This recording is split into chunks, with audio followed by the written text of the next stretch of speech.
홍준표나 안철수 등이 대통령이 됐더라면 하는 그 말도 안 되는 정말 제목만 봐도 재수없는 그런 방송 한번 해보려고 하는데요. 물론 현재는 이제 홍준표 씨는 뭐 미국 간다 이런 얘기도 있고 안철수 씨는 당분간 좀 쉬겠다 이런 거고 근데 정치 계속 하겠다는 의지는 좀 드러낸 상황이고요. 네. 근데 만약에 문재인 대통령이 되지 않고 홍준표가 이기는 상황이었다면 또 안철수 후보가 또 이기는 상황이었다면 정말 나라가 어떻게 됐을까 뭐 그런 얘기를 한번 해보는 시간이에요. 왜 그러냐면 이걸 해놔야 나중에 선거할 때 만약이라고 할지라도 우리는 지금 승리에 도취돼 있는 거지만 이걸 뒤집어 생각을 해보면은 그들이 됐을 경우도 생각을 해보면 얼마나 아찔한 세상이 올지도 한번 예상을 한번 해봐야 된다는 거죠. 이게 이제 좀 찜찜한 게 결과적으로 따지고 놓으면 우리 죽은 순수하게 이제 41%지만 저쪽 애들 거 24, 22를 보태면 그것보다 높은 45%까지 나온 거기 때문에 만약 단일화라든지 뭐 여러 가지 여건상 그들이 표를 몰이해서 같이 할 수 있는 여건이 됐다고 하면 정말 박빙의 승부가 날 수도 있었다는 면에서 이것도 둘 중에 한 놈이 어느 하나에다 몰아주게 했으면 정말 뒷골 서늘한 결과가 있을 수도 있었겠구나라는 게 뒤늦게 지금 좀 걱정이 되기도 하는 부분이었어요. 사실 문 대통령 시절이 왔음에도 불구하고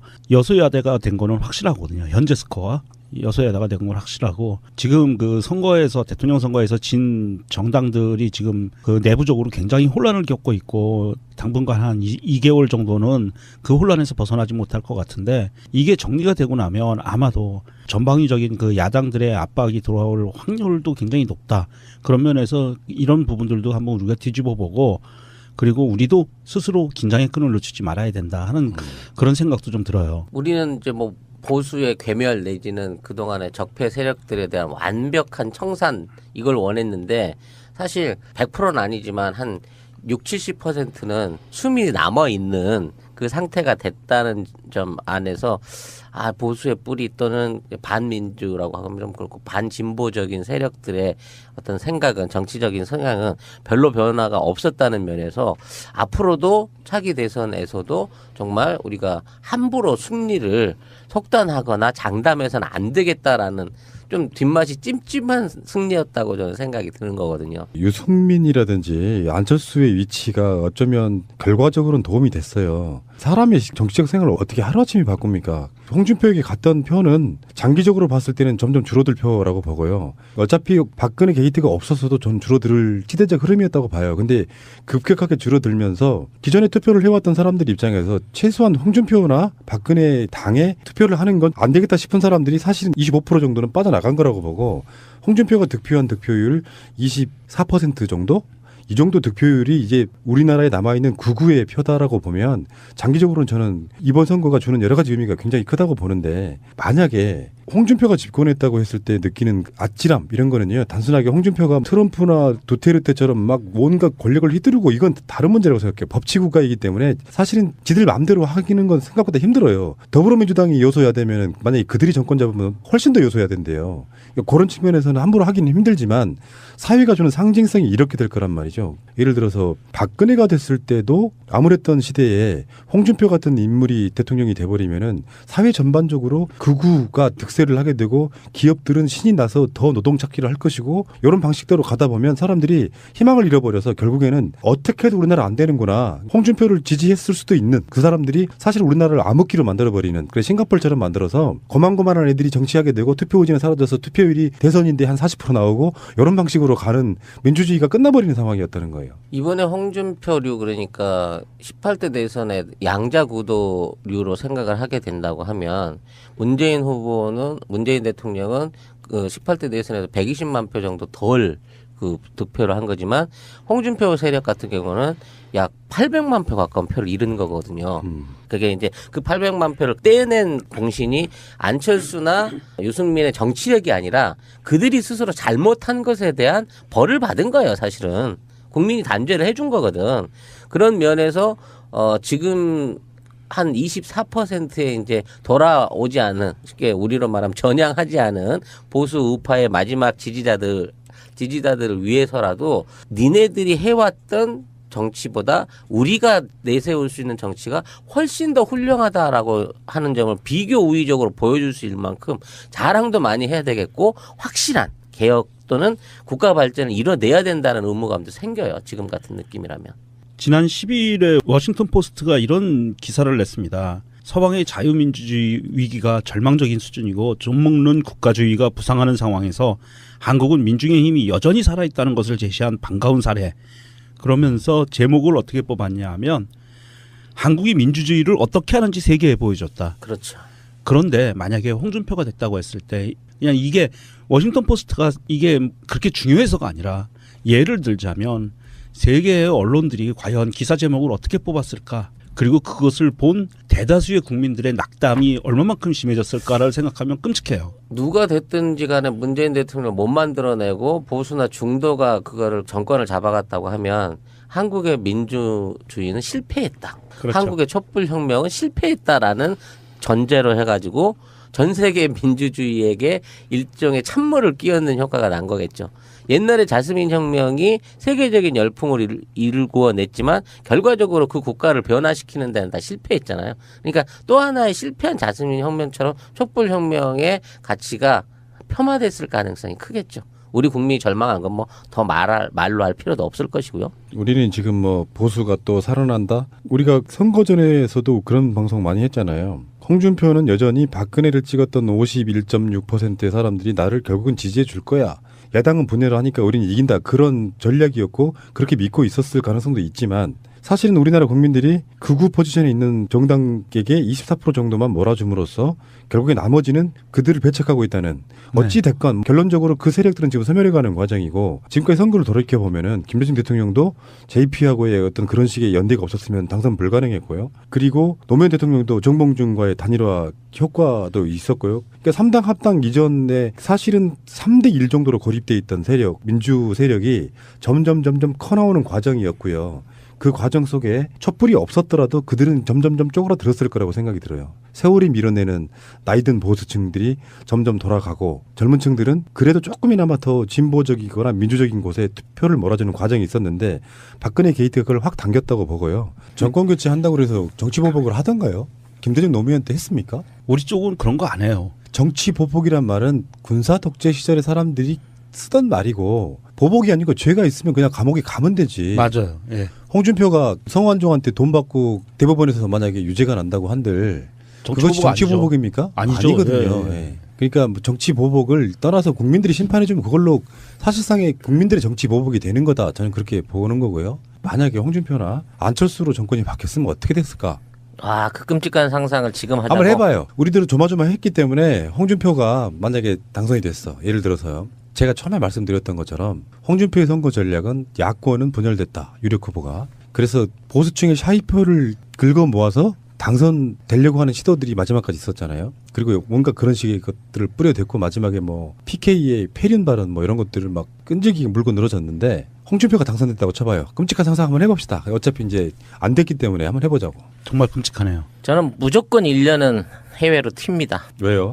일단은 내부적인 멘붕에서 이 대한민국 안에서 못 살 것 같아요. 그건 도피죠. 아니 그래도 그 당시에 지난번 그러니까 18대 대선 때도 졌다는 이유만으로 내가 아닌 내 주변의 동질한 그 국민들이나 다른 사람들이 다 미워 보이는 거야.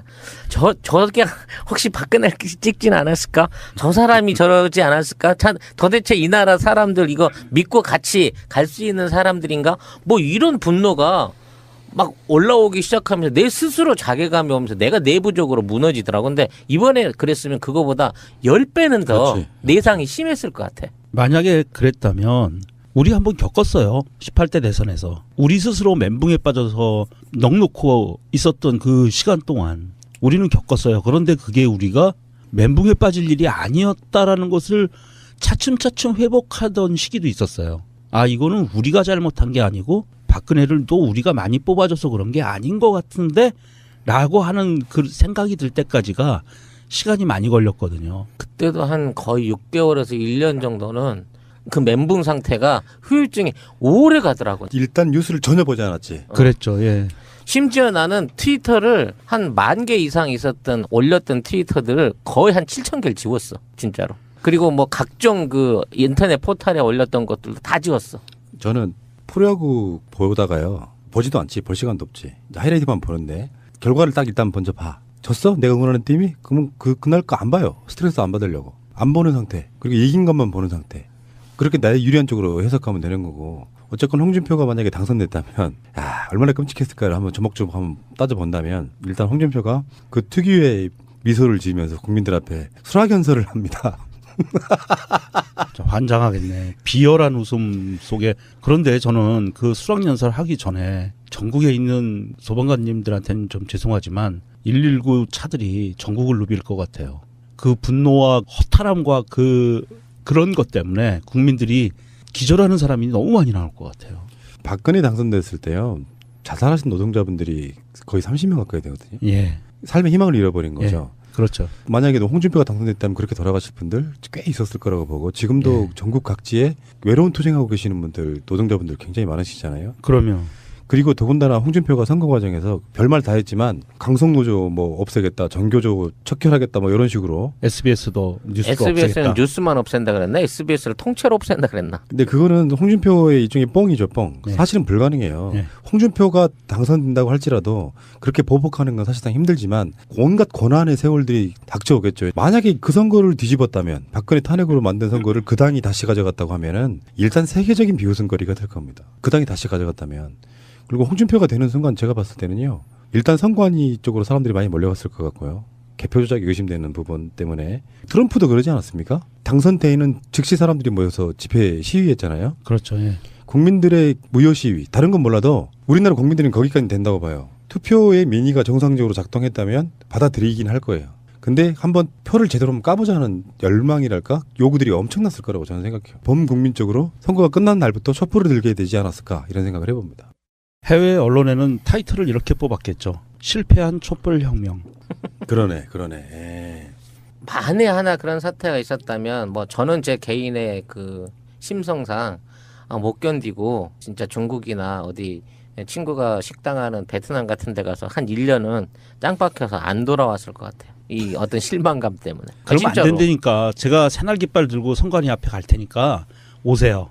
만약에 그런 경우였다면 와서 싸워야지. 홍준표가 당선되는 것은 상상도 하기 싫었지만 만약에 당선됐다면 여러 가지 사회적 지표들이 암울해졌을 거예요. 예를 들면 뭐 지금까지 10,000원 최저임금으로 뛰었던 분들 생각해보면 그 자체는 불가능해졌고요. 네. 그리고 뭐 일장적으로 이번 홍준표가 선거 과정에서 걸었던 복지 정책도 사실 없었어요. 굳이 말하자면 선별적 복지 그 기조를 계속 유지해 왔었고요.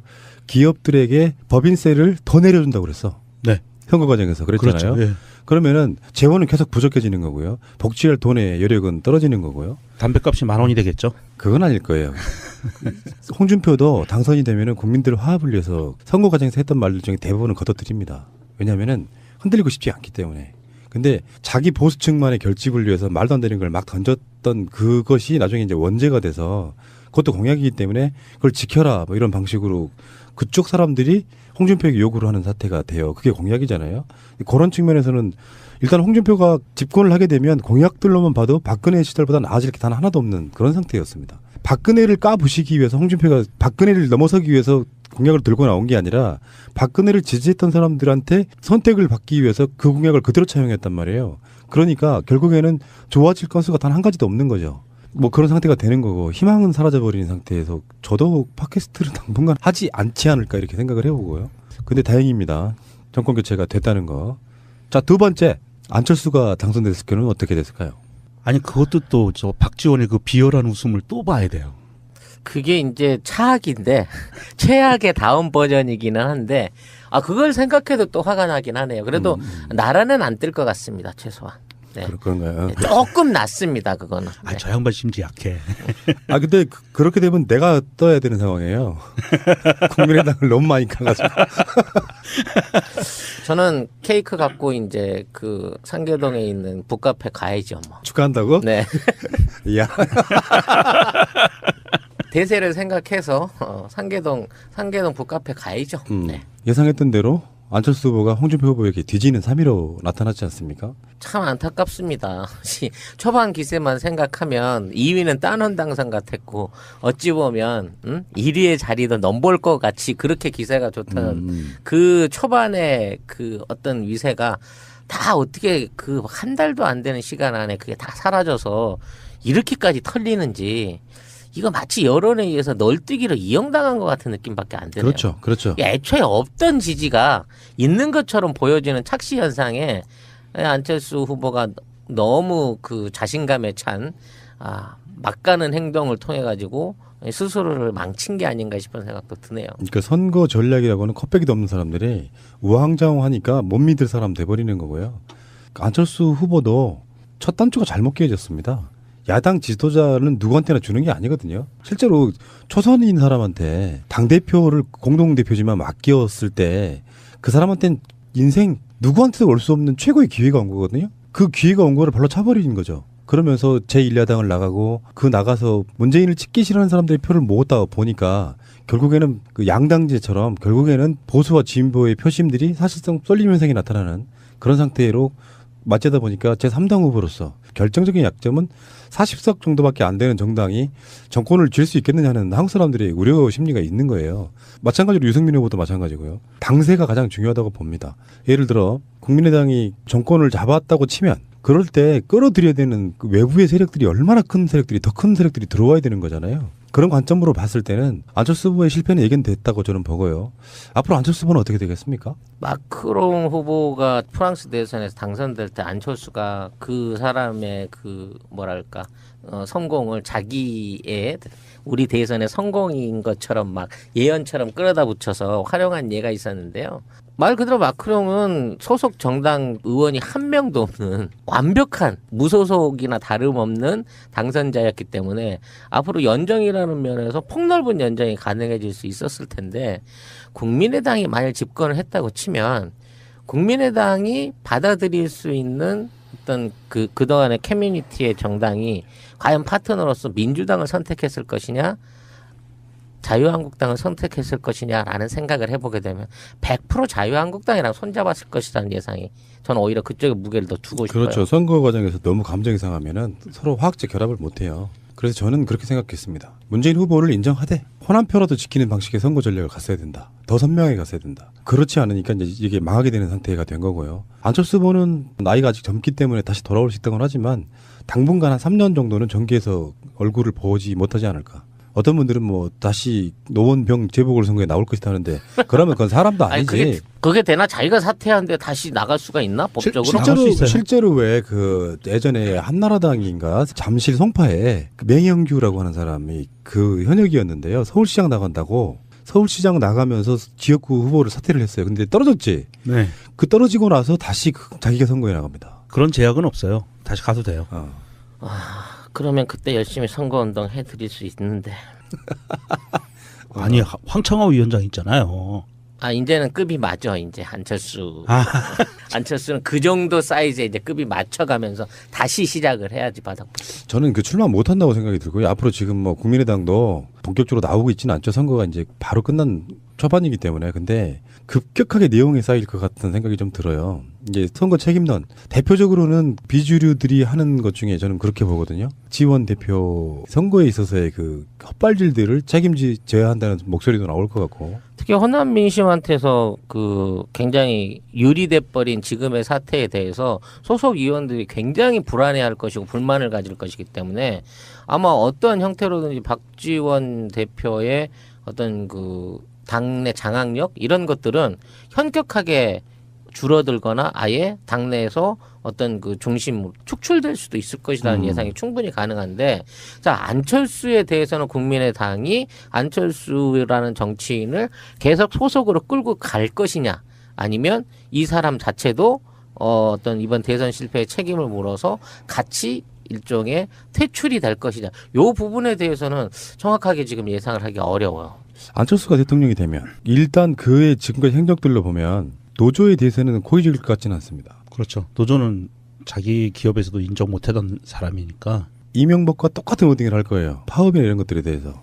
국가가 먼저고 기업들이 먼저지 당신들이 무슨 뭐 그런 개념으로 저는 대하지 않을까 이렇게 생각이 들고요. 사실 비전이 없어요. 그 사람이 당선됐으면 뭘 어떻게 됐을까를 생각을 해보면 그 사람에게서 뭔가 새로운 정치의 느낌을 받지 않았기 때문에 사실 기대 심리도 없고, 사실 제가 봤을 때는 우려 심리도 별로 없는데, 굳이 이제 우려하자 그러면 좀 전에 말씀드린 것 같은 노조 관련한 어떤 시각을 좀 볼 수 있을 것 같고요. 박지원 대표가 환하게 웃으면서 사필 규정이네 뭐네 개소리를 쏟아냈겠죠. 아 끔찍해라.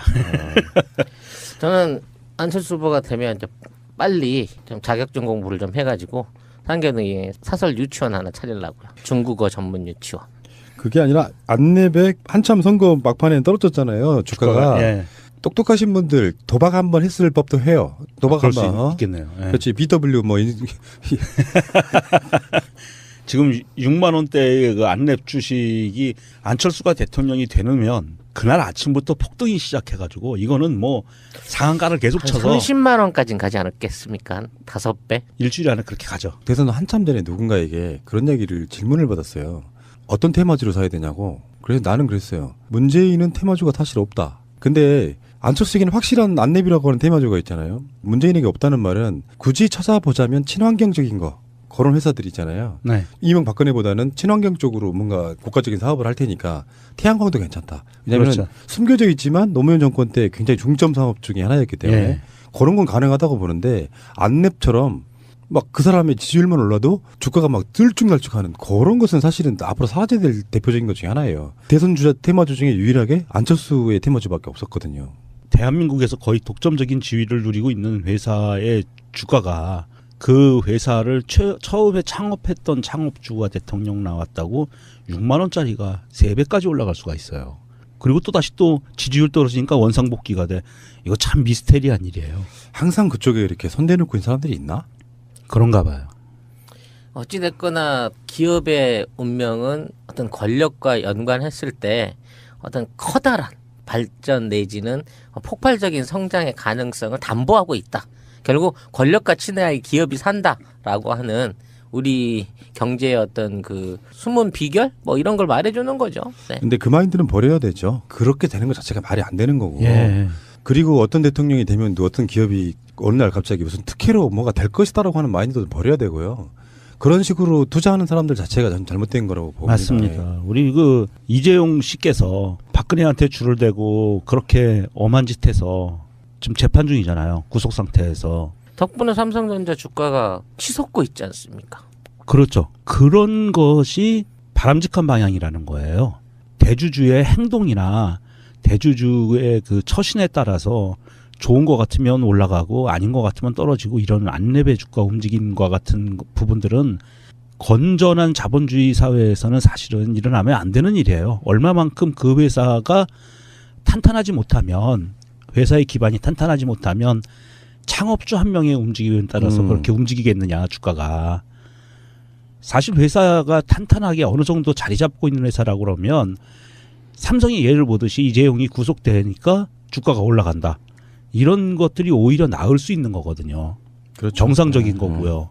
아, 회사의 어떤 수익 구조가 이제는 엄한 대로 그 돈이 남은 것들이 엄한 대로 빠져나서 수익이 그만큼 줄어드는 현상이 이제는 없어지겠구나. 그러면 투자 가치가 더 높아진다. 이런 건전한 판단들을 해야 되는 거죠. 그러니까 자기 회사에 뭔가 기술적인 거든 인력이든 투자해야 될 돈, 그리고 배당금으로 나가야 될 돈들이 사실은 삥땅 쳐먹는 상태가 그렇죠. 예. 된 거잖아요. 예. 어쨌든 간에 안철수 씨는 사실상의 정치 생명 마감했다고 보고요. 삼수를 해서 대통령에 당선된 사람이 김대중 대통령이잖아요. 재수에서 당선된 사람이 문재인 대통령이에요. 그렇게 뭔가 일관되게 뭔가를 꾸준히 끌어올리면 재수, 삼수도 될 수 있는 길이 열려요. 근데 나쁜 이미지로, 좋은 이미지로 시작했다가 나쁜 이미지로 까이는 사람은 마치 그게 지지율 폭락하는 것처럼 계속 나쁜 쪽으로 가서, 제가 선거 바로 직전에 했던 방송에서 했던 말처럼 우리는 제가 그런 놈인 줄 몰랐지? 이렇게 하는 것처럼 나쁜 이미지로 가면 나중에 미래를 담보할 수가 없죠. 그러니까 예를 들어서 만약에 어찌어찌 해서 이제 뭐 가능성을 두자면 안철수와 국민의당이 어찌어찌 막 논란 끝에 이제 더불어민주당으로 다시 합당하게 되는 상태가 벌어졌다고 칩시다. 그런데 만약에 대선에서, 다음 대선에서 후보들이 나와요. 자, 당연히 박원순 시장 나올 거고 안희정 지사 나올 거고요.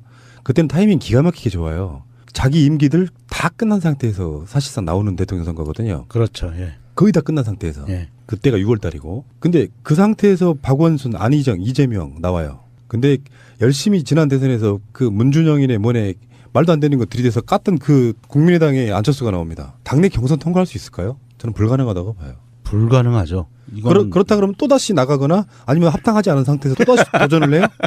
이거는 웃기다, 그건. 이인재와 비슷한 말로를 걷는 거죠. 그렇죠. 예. 네. 그러니까 사실상 이번 선거를 통해 안철수는 매장됐고요.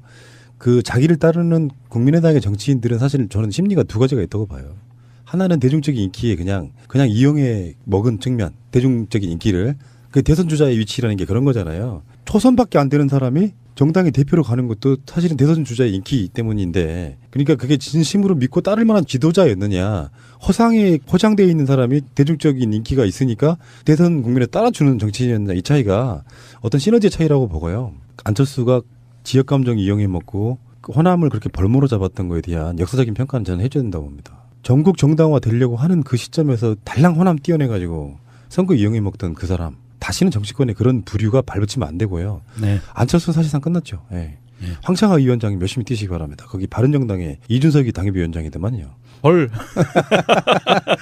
보궐선거는 이준석과 황창하의 대결이 될 가능성이 높아지는군요. 자, 이제. 그렇다면은 이쯤에서요. 끔찍한 이야기지만 이제 당선이 됐으니까 이제 문재인 후보에 대한 이야기도 한번 해봐야 돼요. 안철수가 당선됐을 경우의 문재인, 홍준표가 당선될 경우의 문재인, 어떻게 됐을까요? 일단 안철수가 당선되면은 우리 문재인 후보가 사람들의 가슴에 많은 상처를 주면서 정계 은퇴 발표를 하겠죠.